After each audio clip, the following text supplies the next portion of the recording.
a linked list. So in the linked list, what we need is we need a structure node, right? And here we are just implementing a stack using a singly linked list. So here, you know, your node will have a two part.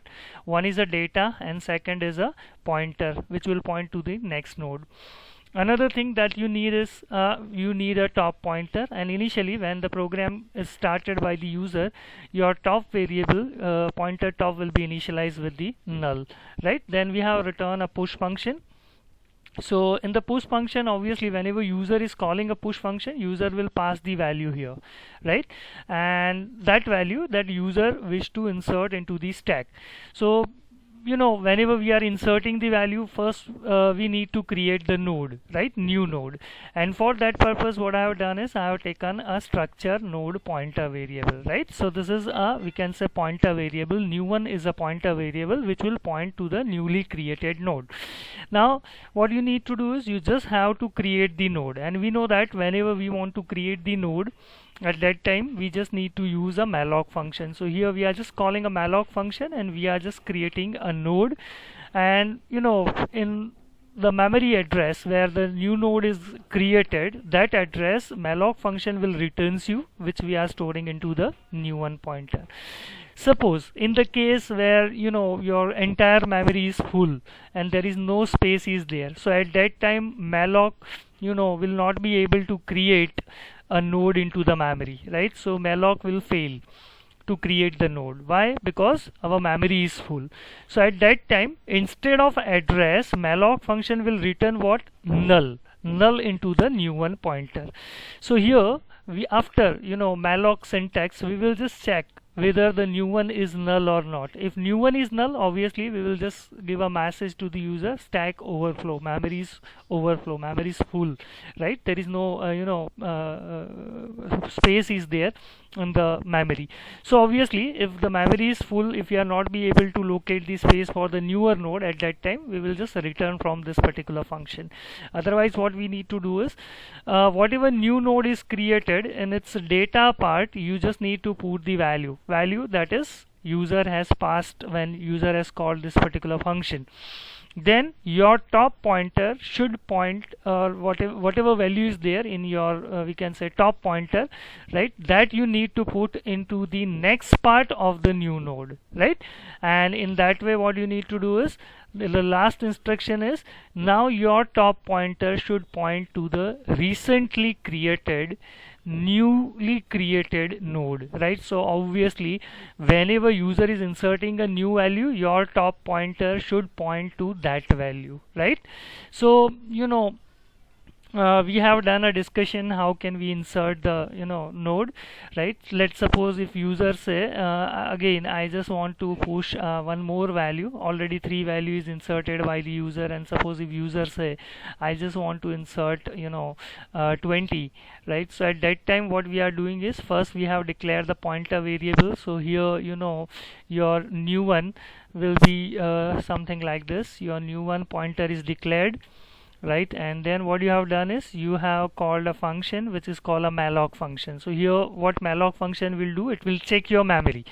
If the memory is, you know, free and it is having some memory space, right, which is free, so at that time the new node will be created. Suppose here the new node is created on address 900, so at that time what you have is you have a 900 you know, in the new one pointer. What we can say is our new one pointer is pointing to this memory location which is called 900, right?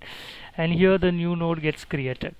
Acha, suppose if your memory is full, obviously the new node will not be created and malloc function will return what?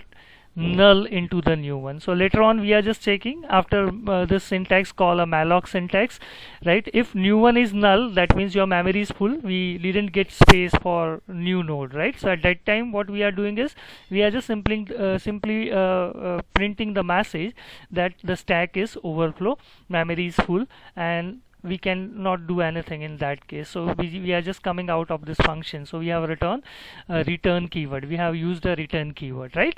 If everything is okay, if the node is created, then new one point to data is equal to value. So suppose here user say I just want to insert 20, so that 20 we are putting here into the data part of the node. Then after this instruction, the next instruction is what? New1 point to next is equal to top. So what is top? Top is 300. 300 you are putting into the next part of the new1. So here basically what we have is we have a 300. So you know the link will be established here like this, right? And then finally what you have written is top is equal to new1. So whatever is there in the new1, that you need to copy, that you need to replace in the top variable. So here, you know, my new1 is what? My new1 right hand side is 900. So here this 900 I am copying into the top. So your top is now, you know, it is a 900. So we can say here your top will be a 900. This is something like this. So you know what happened here? Your top pointer is pointing to the recently inserted value, right? Newly created node. It is something like this. So this is what the logic that we have already implemented in the last lecture. Now we are just going ahead and we'll try to implement a pop functionality, right? So here what I will do is I'm just erasing all this thing, and you just think suppose if user say I just want to pop the value, right? So at that time, you know, in our stack what we have is we have 4 value which is pushed by the user, which is inserted by the user, right? And that values are what? 5, 10, 15, 20, sorry, 5, 10, 15 and 20. So there are 4 values are there. And what is actually the sequence? User has inserted 5 first, then user has inserted we can say 10, then user has inserted 15, and the value which came at last, that is what? 20. So we know that, you know, stack is a LIFO implementation, and whenever users say pop, at that time whatever the last value inserted by the user, that has to be removed first, right? So here what I will do is I'm just starting with, you know, one current pointer. So you know, I am taking or I am declaring a current pointer. Suppose if user say pop, right? I just want to pop the value from the stack. So at that time what we need to do is we just have to take a current pointer. So first what will we do is we'll just declare a current pointer, right? So I am just declaring the current pointer here, and then I will write something like this: current is equal to we can say top. But before doing this, you know, when we are inserting the value, right, it is called a push operation. At that time what we have to do is we just have to check for overflow condition, because here user is inserting the value. So you just have to check whether your array is full or your memory is full, right? So at the time of push function, obviously we need to check for, we can say, overflow condition. And what is pop operation? Pop means here user is removing the element from the stack. So whenever user is removing the element, we just have to check for the underflow condition. Now what is underflow condition? If the stack didn't have any value, if stack is empty, right, and suppose if user say I want to remove the element from the stack. Now see, your stack doesn't have any value, so obviously the removal is not possible, right? So in that case we just have to check underflow condition, right? Now you just think in the case of, you know, stack implemented by a linked list, what condition that we need to check for, you know, underflow situation, right? Because whenever we are implementing a pop function, we need to check underflow condition. So obviously you just think of when the program gets started, which value will be there in the top. Obviously when, you know, user is starting the program, at that time the stack will be empty, right? So at that time what will be the scenario? What will be the value which is there in the top? So obviously in the we can say very initial stage, when the user is running the program, at that time we have placed a null value into the top. So here what you need to do is you just have to check whether your top is null. If top is null, that means what? We can say your linked list is empty, and if linked list is empty, then pop is not possible. So here we will check after declaration of the current pointer, we just have to check for, we can say, sorry, we just need to check for underflow condition, right? So here I need to check underflow condition, right? So underflow condition will be there. Okay, once we have checked the underflow condition, right, then what you need to do, you just have to place your current pointer on the top. So obviously we will write something like this: current is equal to what? current is equal to, we can say, top. So obviously what is top? Top is currently on 900, so 900 you are copying into the current pointer, so what we can say is our current pointer is pointing to this location. Okay, now what we need to do, so this is what the node that you need to delete, right? But before deleting, whatever data is there in the currents data part, that you need to return, right? So here what I need to do is I am taking one additional variable which is called temp. Temp will be an integer variable, right? So in this variable we can put or we can store any integer value. So here I will write something like this: let temp is equal to your current, right, your current point to data part. So whatever data is there in our current node, right, that we are just copying into the temp. So now what will be there in the temp? Your temp is having a 20, right? Okay, now see, this is the node that we are going to delete, right? So this is the last value which is deleted first, right? Last in, right, that will be out first. So here this node we are just going to delete. Now you just think your top pointer is actually pointing to 900, and on the 900 whatever node is there, that we are going to delete. So before doing this, what you need to do is now you need to bring your top pointer to this node, right, that is called 300.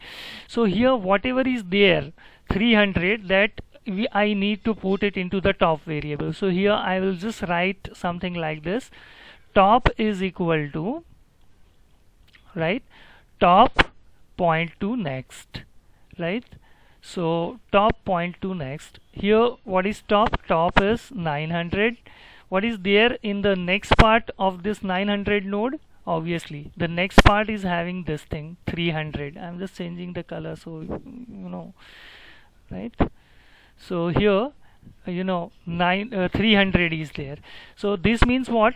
300, right? Now this 300 you are putting to a top variable. So in that case now your top is actually pointing to a 300. It is something like this. Now your top is on 300. So here 300 is there, right? So the link will be established like this, and now you can delete this entire node. You know how can we delete? Obviously simply we need to write what? Free and current.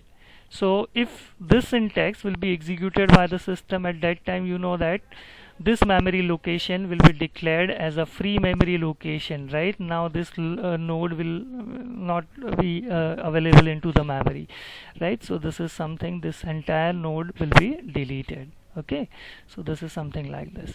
And finally what we need to do is whatever value is there in the temp variable, that we need to return. So here what we will write? We will write return whatever value is there in the temp variable. So here I will just return temp, right? So this 20 we are returning means a pop function is returning to the main function. Okay, now in that way the pop function will perform, right? So let's suppose one more time we are just doing a tracing.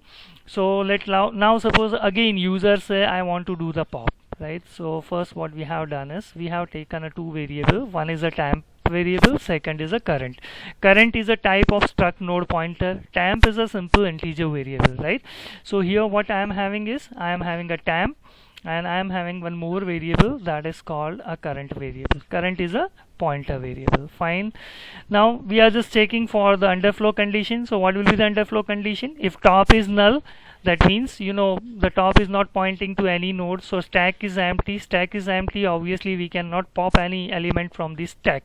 So we will write one if condition here, and we'll check or we'll manage underflow condition. Now if everything is okay, if top is not null, then what you are doing is you are just placing your current pointer on the top. So what is top? Top is 300. 300 you are copying into the current, so now your current is 300. So we can say your current pointer is pointing to a memory location 300 where we have a node, right? In that 15 is stored. Now after this, right, what we need to do is we just need to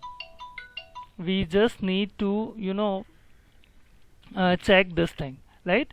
That is temp is equal to current point to data. So current is on 300. So what is there in the data part of this 300?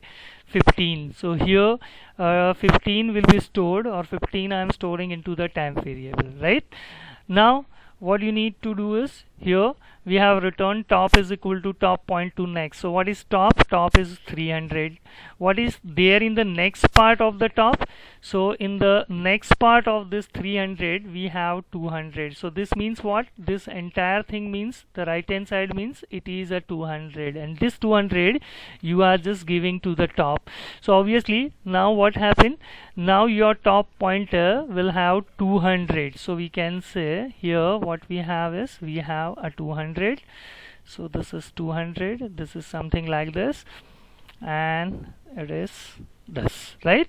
Afterwards what you have returned is, you have returned free current. So obviously this node which is on 300, because current is having 300, so whatever node we have on a 300, that gets deleted. So this node will be deleted from the memory, right? So I'm just erasing it.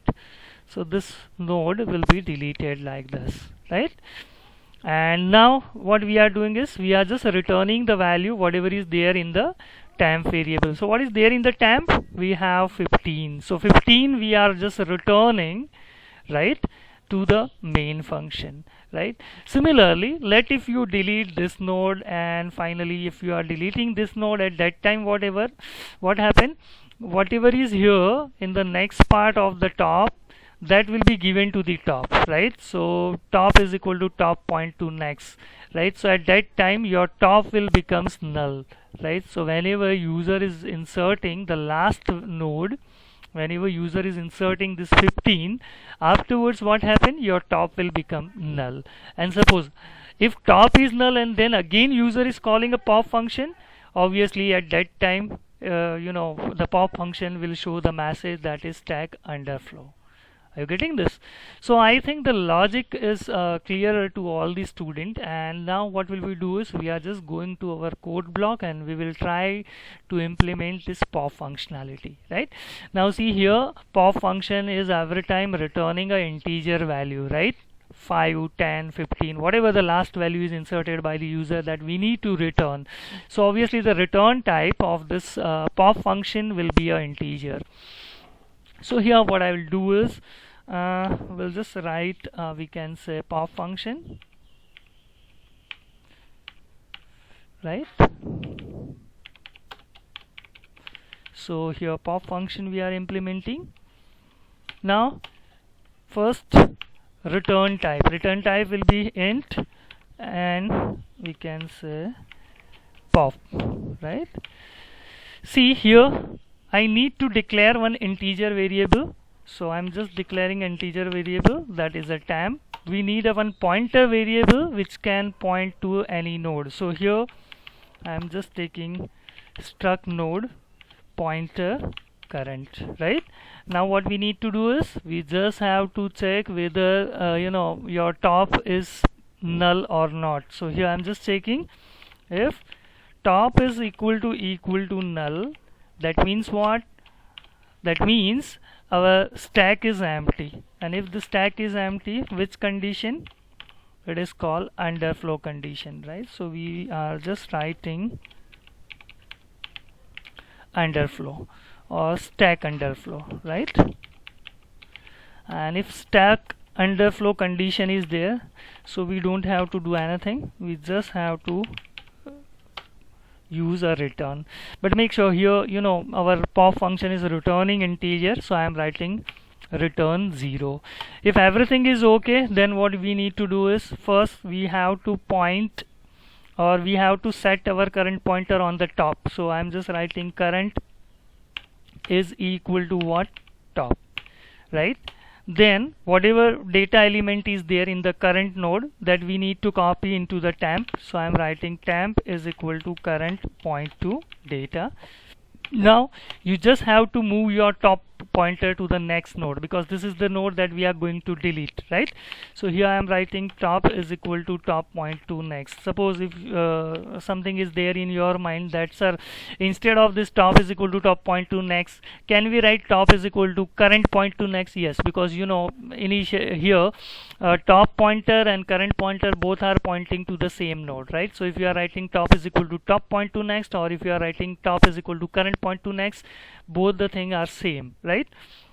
So here our top pointer will be shifted to the second last value inserted by the user, and then we can delete our node, right? So we will just write free current, so this will delete the node, and finally we just need to return the value whatever we have copied into the temp variable, right? So I think pop function is quite simple, right? And now what we need to do is, if we want to test this push and pop function, we need to use a main function, right?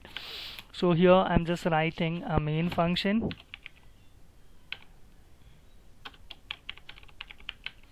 Okay, so main function is there.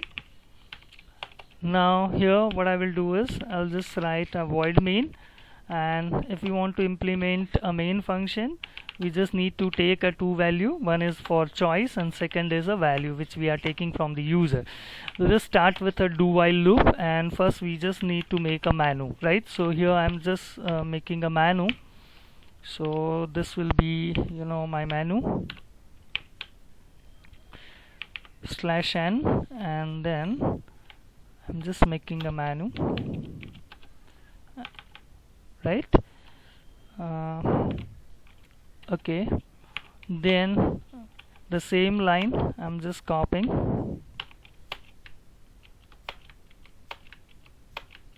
Okay, now here we just have to go for choice number one, that is a push function. So here I'm just writing say push.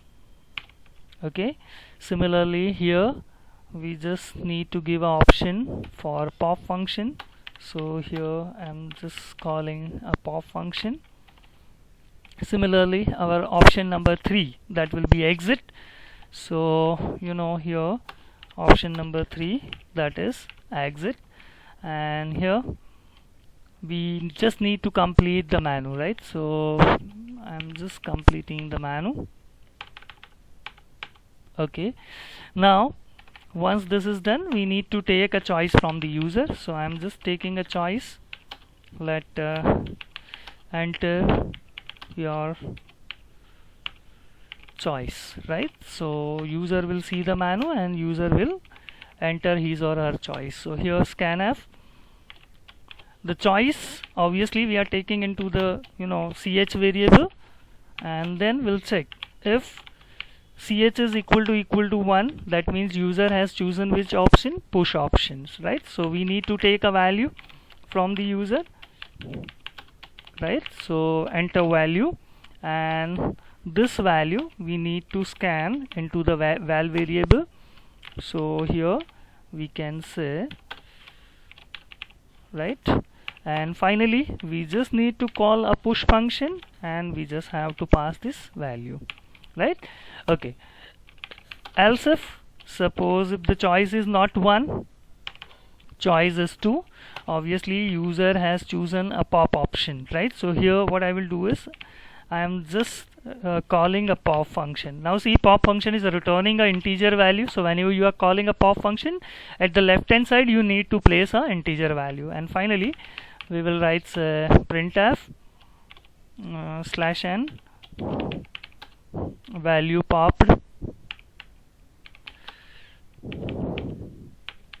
right, is %d, and whatever value you have popped from the stack, that you just need to print here, right? Else if we can say the choice is equal to 3, obviously in that case we'll just say goodbye to the user and we'll just break this loop, right? So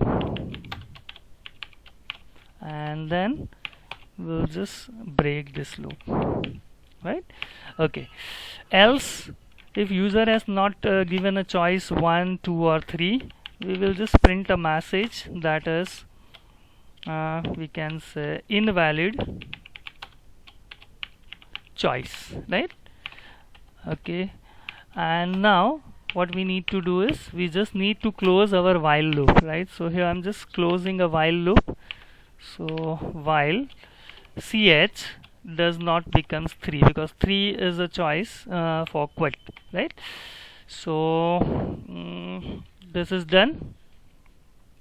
Okay,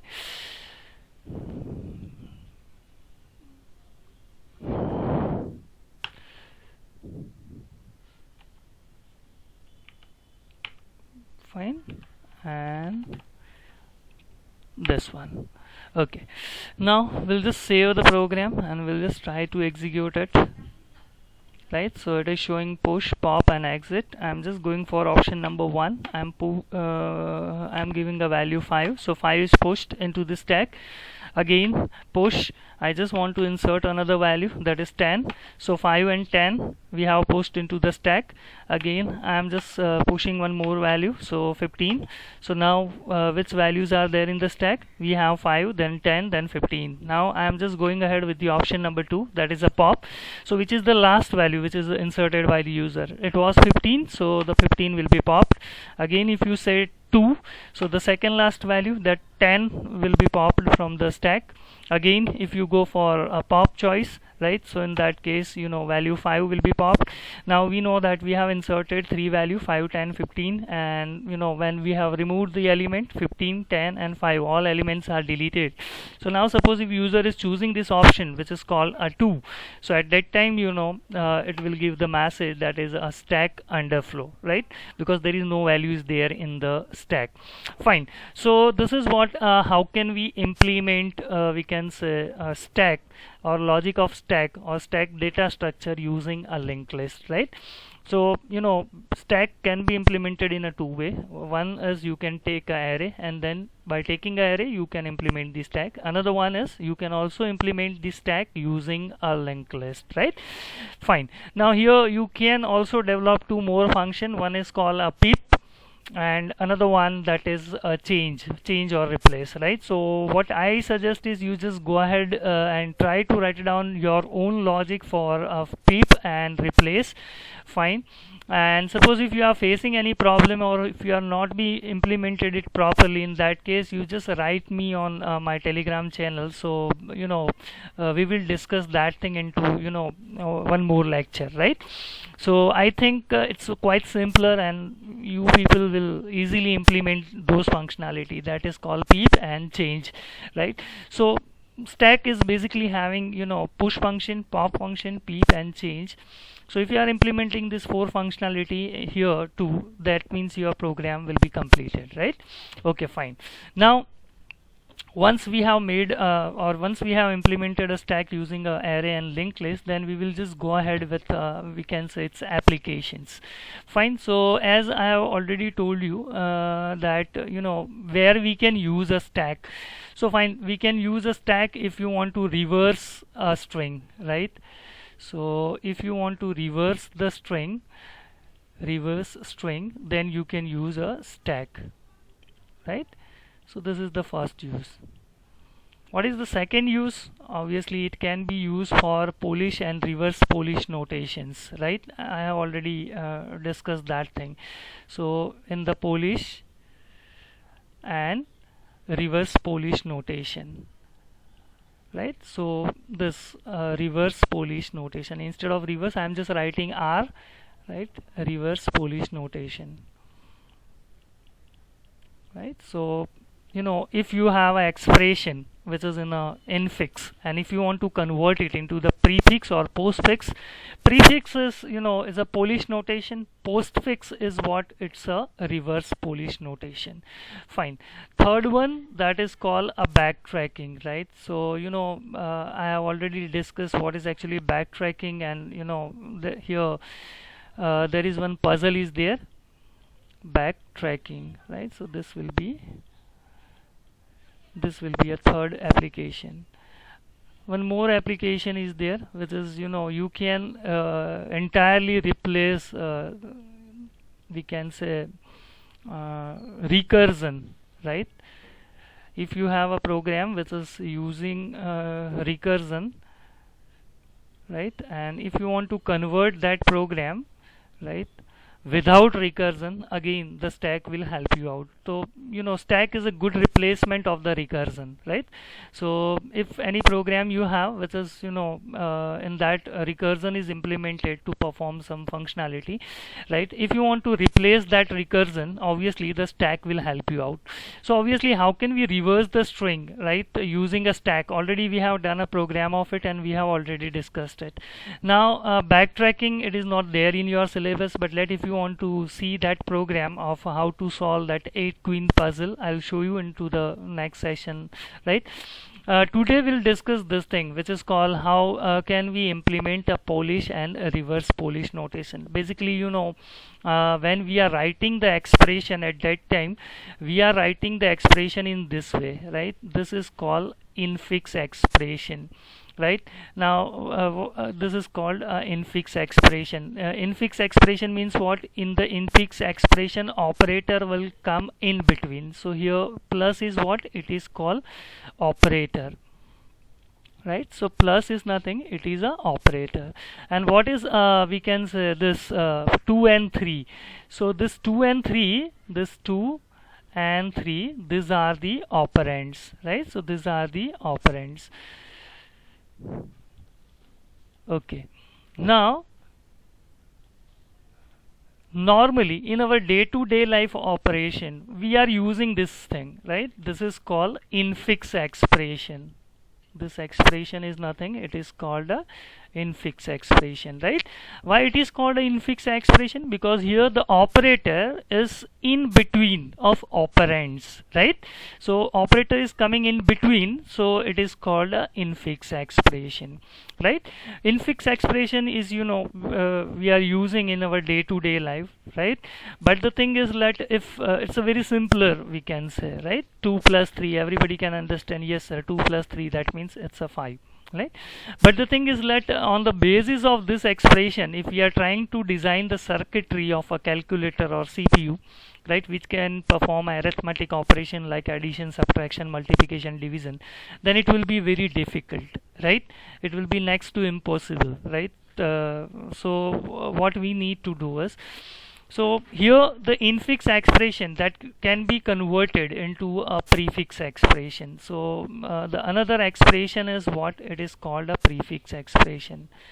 So this is a prefix expression. Now in the prefix expression, what you can do is, here we will write the operator first. So operator is what? 2, right? And then you need to write both the operand. This is something like this, right? So 2 and 3 are operands and operator is coming right in the beginning, right? So this is what here operator is coming first, right? So it is called a prefix operation, right? Now you can easily design, suppose if the expression, if you are considering like this, where the operators are coming first and then operands, then you can easily design the circuitry, right? Similarly, the another expression is still there, which is called we can say postfix expression. So postfix, here we are using a word called a post. Post means what? Post means the operator will come later on. So first operands will be there and then the operator, right? So this is called what? It is called a postfix expression. So if you want to design, if you are expecting the user has entered this thing, right, and that will goes to some calculator circuitry, and then calculator circuitry will give answer that is called 5. So this implementation is quite simpler, quite easier, right? Suppose if the user has entered the expression in this way, and if you want to design a circuitry so that it can produce the answer, then it will produce 5, right? And this will be a simpler. But if you are trying to make a circuitry so that user is entering this expression and that will be computed by the circuitry, and final answer will be computed, so this type of circuitry is very difficult. So basically we cannot say to the user that you enter the expression in this way or in this way into the calculator. User we will get confused, right? Because in our daily life we are using which notation? We are using this infix expression. So here user will enter infix expression, and when user is entering this expression into the calculator, what you need to do is you just have to convert this expression into the prefix, or you convert this expression into the postfix first, and then you have the circuitry so that you can compute the final answer. Now to do the conversion from infix to prefix or infix to postfix, we need to use a stack, right? So here the stack is useful. Now if you are using a prefix expression, then easily circuitry you can design. If you are using a postfix expression, again you can design the circuitry.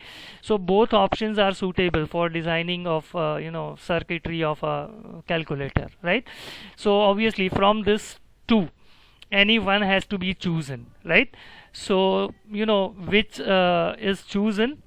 So this is universally selected to design the circuitry of the calculator. So your calculator will have a stack, right? It is implemented in the form of ICs, and then this stack will convert the infix expression into the postfix.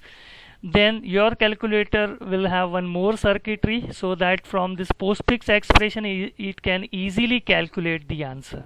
Are you getting this? So now we just need to write a program, and that the user will write infix expression, and that we need to convert either into the prefix and postfix. In fact, the program of infix to prefix is not there in your university exam, right? So basically they are just asking one thing, that is write an algorithm to convert any prefix expression to postfix, because in the real calculator they have considered this postfix notation. Now this prefix is what? It is a Polish notation. And what is postfix? It is a reverse Polish notation. But before that, we just need to discuss few things, because see, some examples they are also asking, right?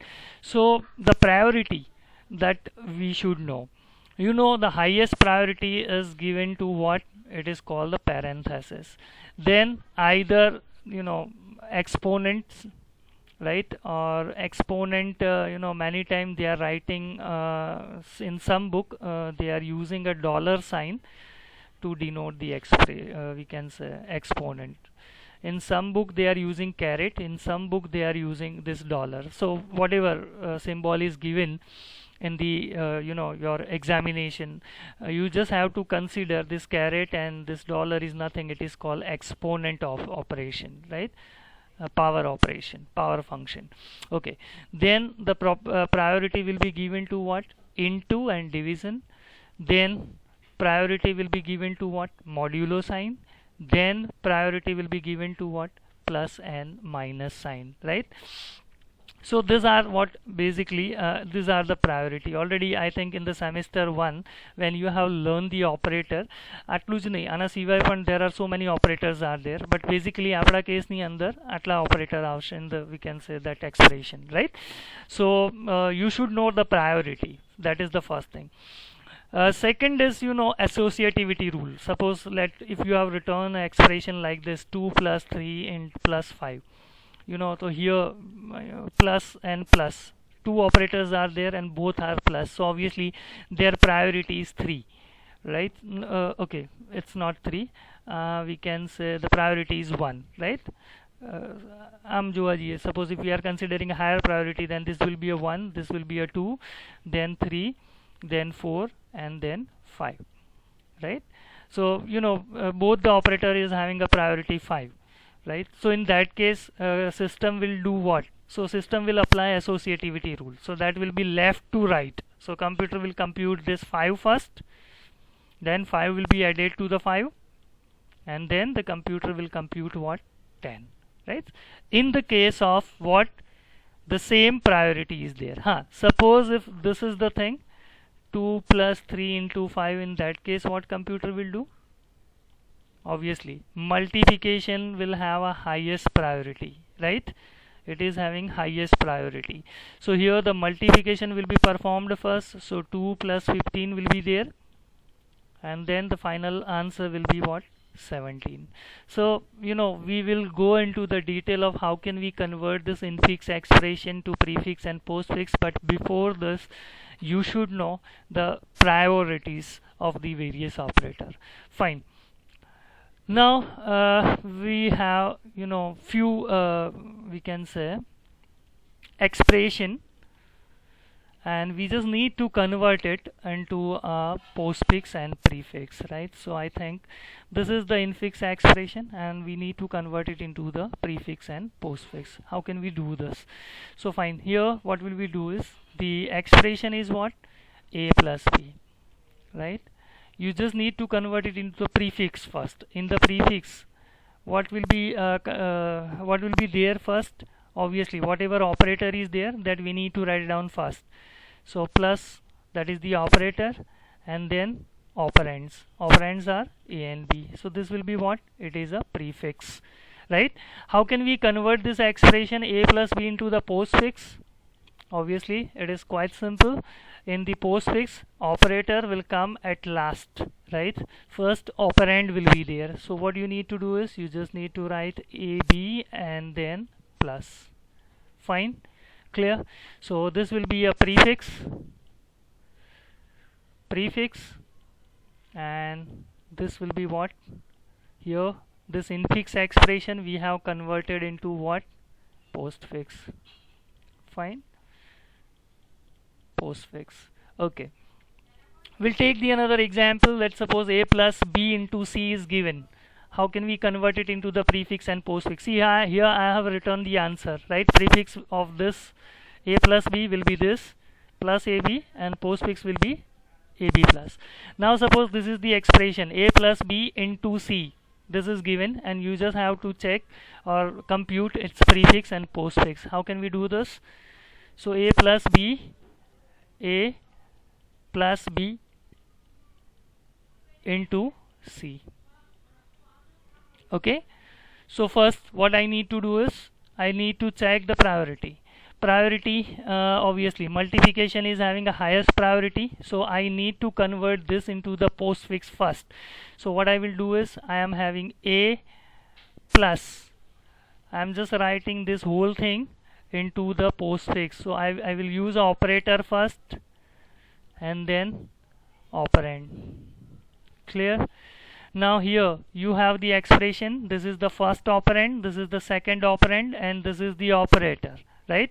How can you convert this into a prefix? So prefix, operator will come first. So here I need to write the operator first. So plus, then this operand A, then second operand. What is second operand? Star BC. So I'm just writing star BC. Getting this? So plus A star BC. This will be what? This will be a prefix of this expression. This is infix expression, and this is what? This is a prefix expression. You just check it out. Plus A star BC. Plus A star BC. Fine. Now you just convert the same expression into the postfix. How can we do this? Let this is A plus B into C.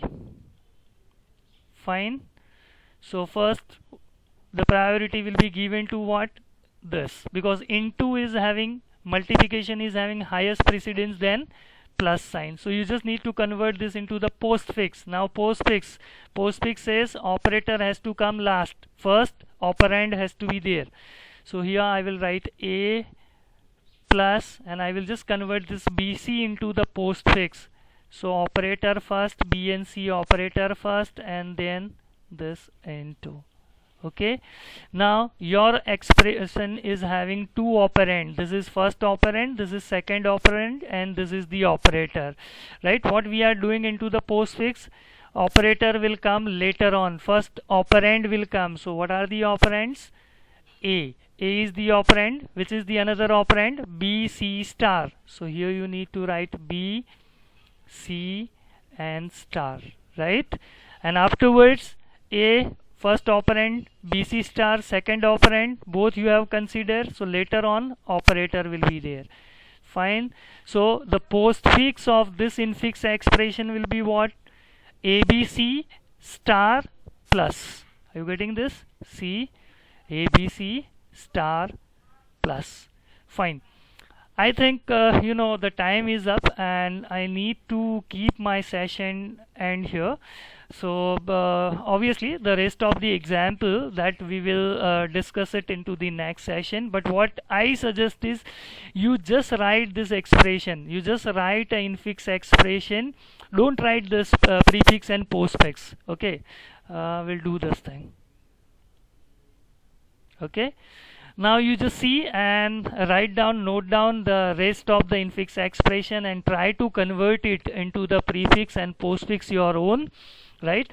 And in the next session when we will discuss all this thing, right, at that time you just check the work whatever is done by you, right, whether you have correctly implemented this infix to prefix and postfix or not, right, for all this example. Fine. So I am just ending my session here, and let if you have any question, query or doubt, you can unmute yourself and you can ask the questions.